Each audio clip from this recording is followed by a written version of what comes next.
Sir ఇక personal లైఫ్కి వచ్చినట్టయితే పర్సనల్గా కూడా మీది ఒక సెన్సేషనల్ లైఫ్. 3 పెళ్ళిళ్ళు చేసుకున్నారు.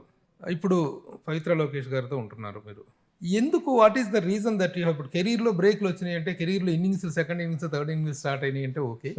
పర్సనల్ లైఫ్‌లో కూడా what is the reason that ఈ ఇన్నింగ్స్ ఎందుకు అంటే ఏం చెప్తారు? ఇప్పుడు నేను ఒకటి అడగనా, నేను ఒక్కడినేనా దాంట్లో ఉన్నాను ఆ కేటగిరీలో? ఓకే. ఓకే. కాకపోవచ్చు. బట్ అందులో మాత్రం పీక్ మాస్టర్ మీరే అన్నట్టుగా ఉంటారు. గజం కేవలం 4,500 రూపాయలతో 165 గజాల భూమి కేవలం 8 లక్షలు మాత్రమే. లేదు పీక్ నేను కాదు, సమౌజ్జీలు ఉన్నారు కాబట్టి. అంటే నేను ఎందుకంటే ప్రభు ఈ పెళ్ళిళ్ళు అనే డైనమిక్స్ ఒకటిగా ఎప్పుడు ఉండదు. ఇంతకుముందు మనకి కన్యాశుల్కం ఉండేది, వరకట్నం వచ్చింది, బహుభారితత్వం ఉండేది, తర్వాత ఏకపత్తివృత్తులుగా ఉండాలని ఒక రూల్ పెట్టారు. పెట్టిన తర్వాత ఇప్పుడు అసలు పెళ్ళిళ్ళు ఎందుకు, live in relationship are sanctified by the supreme court. So I respect all that. So ఈ డైనమిక్స్ మారుతూ వస్తాయి. ఇవాళ billions of people are even getting scare to get married. అసలు పెళ్లి చేసుకోవడానికి భయపడుతున్నాను కదా. నేను వీరుడిని అన్నానుగా, మళ్ళీ చేసుకున్నందుకు, ఇంకోసారి ప్రయత్నిస్తున్నందుకు నన్ను వీరుడినే నేను అనుకోవాలి. అంటే నేను ఎందుకంటే నన్ను కాదు ఎవరినైనా. అంటే ఎందుకు చెప్తానంటే ఇవాళ అసలు సొసైటీ మారిపోయింది. ఎవరు పెళ్లి తెలుసుకోవాలి, లివ్ ఇన్ బాగుంటే చేద్దాం అలా అయిపోయింది. పెళ్ళిళ్ళు అనేది రెండు పక్కల స్ట్రాంగ్ పార్టీస్ అయిపోయినాయి.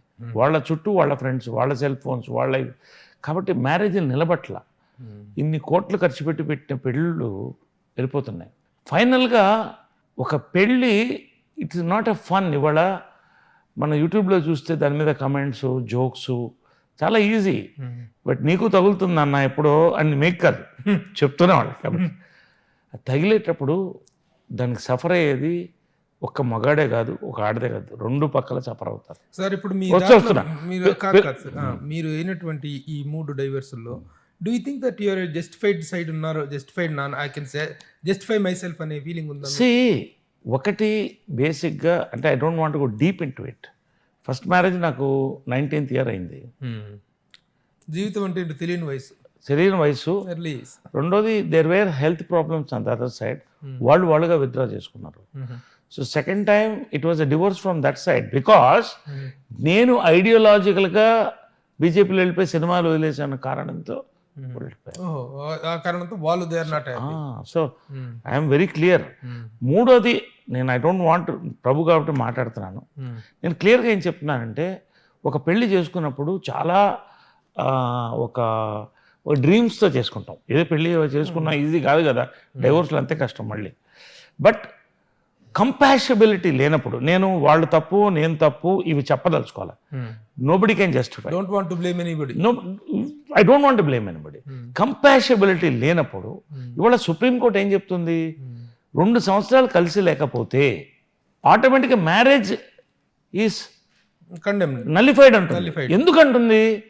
ఇవాళ కోర్టులు కిటకిటలాడిపోతున్నాయి మ్యారేజ్ డైవర్స్ కేసు. సో నేనేమంటానంటే ఇద్దరికి నచ్చనప్పుడు లేదా ఒకరికి నచ్చనప్పుడు అవతల వాళ్ళ ప్రవర్తన మనకు నచ్చనప్పుడు దూరంగా ఉండడం మంచిది. Court will take a decision. కాబట్టి జస్టిఫికేషన్ అనేది ఎవరు ఇంతవరకు ఇవ్వగలం, నా వరకు ఇదే జస్టిఫికేషన్. బట్ ఫైనల్గా ప్రభు ఒకటే కోరేది, ఇప్పుడు నేను హ్యాపీగా డివోర్స్ తీసుకుని I can enjoy my life as a bachelor.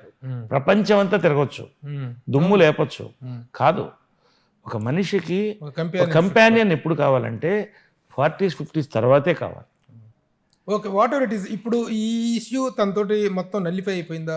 Court case legally on, లీగల్గా it is going it should be done whenever the legal. అందరూ అంటాం ఇప్పుడు నరేష్ దగ్గర బోల్ డబ్బులు ఉన్నాయి, విజయరామ్ గారు చాలా చాలా చాలా కోట్ల రూపాయల ఆస్తులు ఇచ్చి వెళ్ళారు, ఏదో చేసి సెటిల్ చేసుకుని పడినట్టుగా ఇంత న్యూసెన్స్ చేసుకోవాల్సిన అవసరం ఏంటి అనేటువంటి సలహాపూర్వకమైనటువంటి ఆలోచన ఇస్తున్నారు మీకు. ఎందుకు మీరు ఆ విషయంలో మనీ మ్యాటర్స్ అయితే తగ్గొట్టుకోవచ్చుగా అనేటువంటిది ఒకటి ఉంది, ఏం చెప్తారు? మనీ మ్యాటర్స్ తగ్గొట్టుకోవచ్చు, కానీ